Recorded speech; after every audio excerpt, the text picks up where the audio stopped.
You accuse the second questioner, I believe, of caricaturing Christians, and I believe that you've committed the same crime towards atheists. From your presentation, it seems that you're making us all out to be a bunch of nihilists, kind of like the guys from The Big Lebowski. And in the end, I would be forced to say that a lot of our morals are not based on this idea of sort of, humanity being insignificant in the end. And this accusation of speciesism is, I don't really think that such a concept necessarily has to exist. My question to you is, based on, my beliefs that, our morals are informed, are based on our feelings, our relationships with the people around us, our empathy for our fellow human beings, how is that less valid somehow than some belief in an absolute moral system imposed by God? All right, it seems to me that the view you just expressed is the view that you said I was caricaturing atheists with, namely that our moral values are based in our feelings, our relationships with other people, things of that sort. I don't think I caricatured atheists. In fact, what I'm arguing is that atheists should be nihilists, not that they are nihilists. As I said to the previous question, I don't think anybody can really live like a nihilist. Even Nietzsche couldn't. But I think that the atheist should be a nihilist, given his worldview. Why?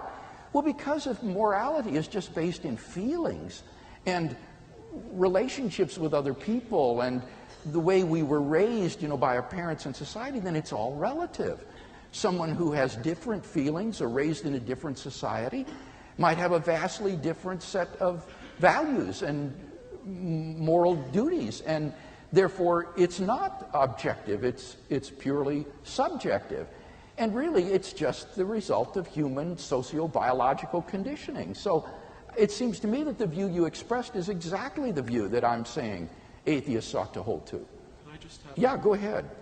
In light of that, my question is more along the lines of, why is that such an unacceptable thing? If these values and all provide us with the complete fulfillment that maybe the acceptance of absolute morals would provide a religious person, why are these so indefensible, so unacceptable? Yeah. Well, I think I would say two things there as to why I think it's unacceptable.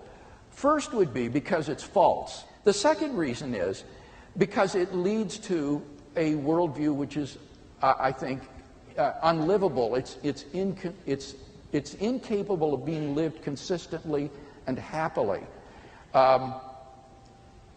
You cannot live consistently and happily as though moral values and duties are just the results of feelings and subjective impressions. You're going to want to say, for example, that apartheid was really wrong, that the killing fields of Cambodia were really wrong. And you can't do that if it's just based in feelings.